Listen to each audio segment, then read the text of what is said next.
Appelée le 30 juin prochain à voter par référendum, la population centrafricaine devra se prononcer sur l'adoption d'une nouvelle constitution en remplacement de celle de 2015. Selon le Bloc républicain pour la défense de la Constitution et une plateforme de l'opposition, le projet de changement de constitution du président Faustin Archange Touadéra est une machination.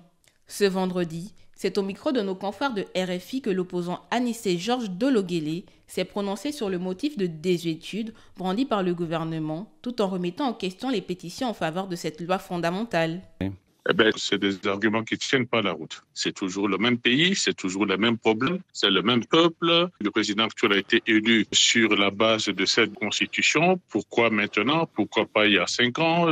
Donc la population ne comprend pas ce qui se passe, ne veut pas du tout de ce référendum. Elle ne sait pas d'où viendra l'argent pour ce référendum, puisqu'il n'y a déjà pas d'argent pour le quotidien et que les Centrafricains ont des problèmes de survie. Tout le monde est mécontent de ce qui se passe. Alors, il se trouve que je fais partie de ce peuple. Je suis député, je discute avec le peuple, je suis en politique. Je ne connais aucun Centrafricain qui a été consulté pour cette nouvelle constitution. Il y a une petite équipe ici à Bangui, des gens proches de Touadéra, des jeunes qui ne font que ça d'ailleurs, qui ont rempli des registres et qui ont estimé qu'il y avait plus d'1 700 000 Centrafricains qui ont signé une pétition pour réclamer une nouvelle constitution. C'est-à-dire que ceux qui ont réclamé une nouvelle constitution sont beaucoup plus nombreux que ceux qui ont voté pour les présidentielles et en 2021 et en 2016. Le député s'exprime également quant à la date établie pour soumettre le texte.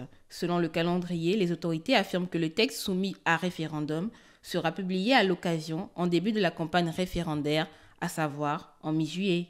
Par ailleurs, il affirme que ce changement de constitution est un calcul précis afin de permettre au président Touadéra de briguer un 3e mandat. Vous voyez un peu l'escroquerie. On ne peut pas dire qu'on a été supplié par le peuple pour changer de constitution et cacher cette constitution au peuple. C'est inédit de rendre public un texte d'une constitution la veille d'une campagne. Ça veut dire qu'on n'a aucun respect pour son peuple, c'est même qu'on a du mépris pour son peuple. Déjà parce que le président, il veut changer de constitution pour des mauvaises raisons. La première, c'est que contrairement aux 2 fois où il a prêté serment, où il s'est engagé à ne pas modifier le nombre et la durée des mandats, c'est particulier dans notre constitution parce que le jour de la prestation de serment, le président prononce ces phrases-là. Et contrairement à ce qu'il a pris comme engagement, il est en train de vouloir changer ces articles et rester au pouvoir. Et la seconde chose, c'est que manifestement, il ne veut plus m'avoir en face de lui. Donc, du coup, tous les binationaux seront éliminés de la course présidentielle.